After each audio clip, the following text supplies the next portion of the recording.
بسم اللہ الرحمن الرحیم الحمد للہ رب العالمین والصلاة والسلام علی سید الرسل وخاتم الانبیاء والمرسلین وعلی آلہ واصحابہ اجمعین ومن تبعہم باحسان الی یوم الدین۔ ادارہ تربیت المعلمین کی جانب سے استاد کے اوصاف سے متعلق اور حالات سے متعلق ہماری گفتگو شنید چل رہی تھی۔ آج ہماری گفتگو اس بارے میں ہوگی کہ استاد کی تنخواہ۔ ہماری موضوع گفتگو آج استاد کی تنخواہ ہے۔ اس سلسلے میں مختلف اس کی حیثیتیں ہیں۔ سب سے پہلے گفتگو تو اس بارے میں ہے کہ استاد کی تنخواہ، اصل میں استاد دیکھا جاتا ہے کہ وہ ایک حقیقی طور سے معاشرے کا ایک ایسا بنیادی فرد ہے اور حقیقی مربی ہے۔ تو اس کے مقام کو دیکھتے ہوئے اور اس کے حالات کو دیکھتے ہوئے اور اس کے معاملات کو دیکھتے ہوئے دنیا میں کوئی بھی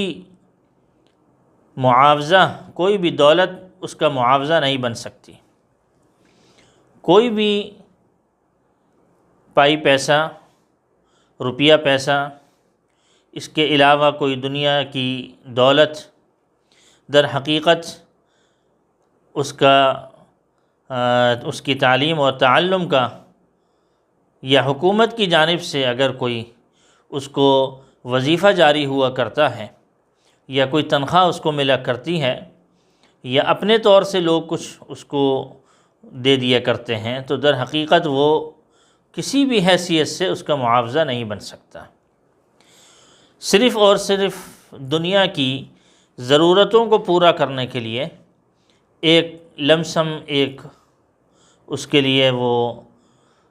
تنخواہ ہوا کرتی ہے، وہ اس کے لیے پیسہ ہوا کرتا ہے، اس کے لیے وہ رقم ہوا کرتی ہے، نہ وہ معاوضہ بننے کی صلاحیت رکھتی ہے اور نہ ہی وہ کسی بھی انداز سے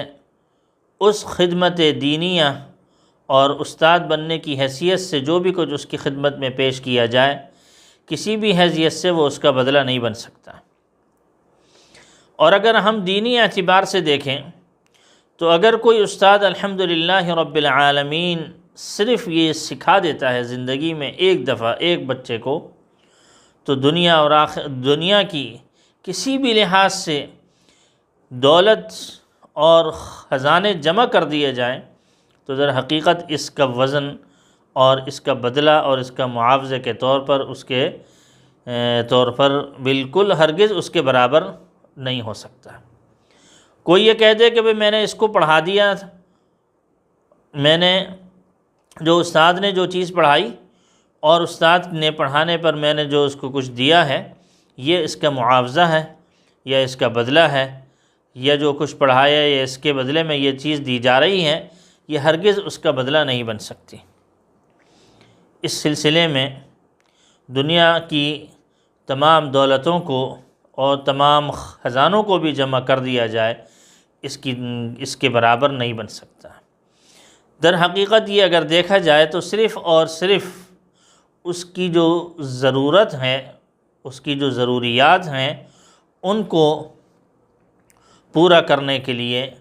جو کچھ اس کی خدمت میں پیش کیا جاتا ہے، جو کچھ اس کے سامنے کر دیا جاتا ہے، جو کچھ اس کے بدلے میں دے دیا جاتا ہے، وہ اس کی ضرورت کے پورا ہونے کے اعتبار سے ہے۔ ورنہ اگر حقیقتاً دیکھا جائے تو یہ ایک وراثت انبیاء ہے جو کہ وہ منتقل کر رہا ہے، اور وہ خود وارثین انبیاء کرام علیہم الصلاۃ میں سے ہے۔ اور وارثین انبیاء کرام علیہم الصلاۃ جو ہوا کرتے ہیں، جو علماء ہوا کرتے ہیں، ان کی تعلیم اور تربیت اور ان کی درس و تدریس اور اس کے علاوہ دوسری جتنی بھی محنت ہوا کرتی ہے، اس کے بدلے میں کوئی بھی چیز نہ تو پیش کی جا سکتی ہے اور نہ ہی کوئی معاوضہ بن سکتا ہے۔ اور انبیاء کرام علیہم الصلاۃ بھی اپنی محنت پر کوئی بھی معاوضہ نہیں لیا کرتے تھے اور نہ ہی کسی سے کچھ مانگتے تھے۔ بلکہ ان کی ضرورت کی تکمیل کے لیے بقدر ضرورت اللہ جل شانہ ان کی ضرورت کو پورا کرنے کے لیے ان کا کفیل تھا۔ مختلف حالات کے اعتبار سے، مختلف اطوار کے اعتبار سے، مختلف انداز کے اعتبار سے اللہ جل شانہ ان کے لیے بہترین کفیل تھا، اور اسی لحاظ سے وہ اللہ جل شانہ ان کی کفالت فرمایا کرتے تھے۔ حقیقتاً دیکھا جائے تو ویسے تو یہ ہے کہ استاد کو یہ چاہیے کہ اگر وہ استاد ہے اور وہ استاد حقیقتاً استاد کے مرتبے پر ہے اور اس نے ایک عزم و عہد کیا ہوا ہے اپنے آپ سے کہ میں نے وراثت انبیاء کو دوسروں تک منتقل کرنا ہے اور اسی طریقے کو اور اسی شعبے سے میں نے منسلک رہنا ہے، تو اور وہ اس بات کی طرف دیکھتا بھی ہے کہ میں خود کفیل ہو سکتا ہوں اور میرے پاس اتنا خرچ کے اعتبار سے پیسے ہیں اور اپنے اعتبار سے میں اپنی ضروریات کو پورا کر سکتا ہوں، تو بہتر سے بہتر یہی طریقہ ہے کہ وہ تنخواہ نہ لے۔ تنخواہ کے علاوہ اگر دوسرے انداز سے اس کی ضروریات پوری ہو سکتی ہیں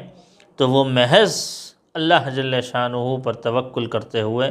اور عبادت سمجھ کر بغیر تنخواہ کے پڑھایا کریں۔ اور اگر وہ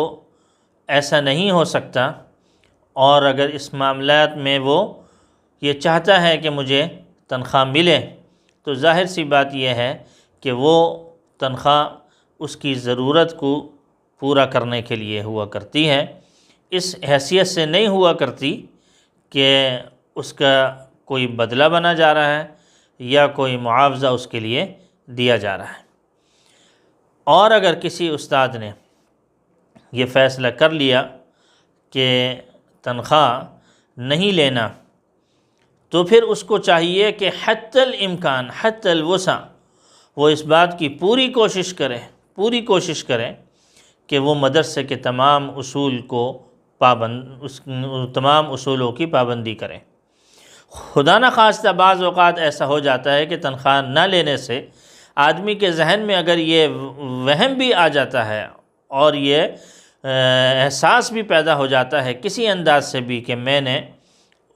تنخواہ نہیں لینی، تو لہٰذا میں جس انداز سے بھی آؤں جاؤں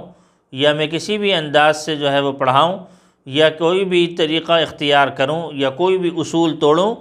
تو میں اس چیز کا پابند نہیں ہوں، چونکہ لہٰذا میں یہ سب چیزیں کر سکتا ہوں۔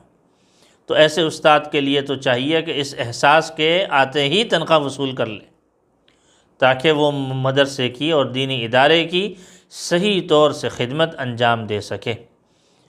ہاں، اگر اس کے لیے یہ تمام چیزیں نہیں آیا کرتی تو بہتر یہی ہے کہ وہ تنخواہ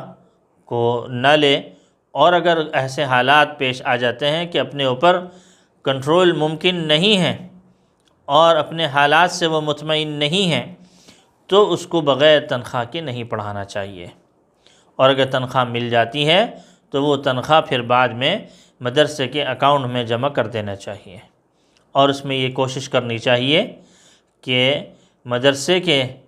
جو حقوق ہیں ان کے کسی بھی قسم کی کوئی حق تلفی نہیں ہونی چاہیے، تمام قواعد اور اصول اور ضوابط پر عمل کرنا چاہیے،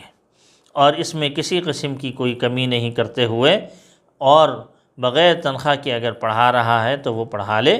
اور اگر تنخواہ کے اعتبار سے وہ لیتا ہے تو وہ لے لے اور لے کے اپنی تنخواہ اپنے ادارے میں جمع کروا دے، تاکہ اصولی طور سے وہ ہر چیز کا پابند رہے۔ اور اگر یہ احساس پیدا ہوتا ہے کہ میں کسی بھی حد تک جاؤں گا اور میں بغیر تنخواہ کے اگر پڑھاؤں گا تو میرے لیے نقصان دہ ہوگا اور میں اپنی ذات سے مطمئن نہیں ہوں، تو بہتر یہی ہے کہ تنخواہ اچھے انداز سے لے اور قواعد و ضوابط کی پابندی کرے، اور قواعد و ضوابط کی پابندی کے ساتھ ساتھ بہترین انداز سے جو ہے وہ خدمت دین اور تعلیم و تعلم کا فریضہ انجام دے۔ اللہ تعالی عمل کی توفیق عطا فرمائے۔ وآخر دعوانا ان الحمد للہ رب العالمین۔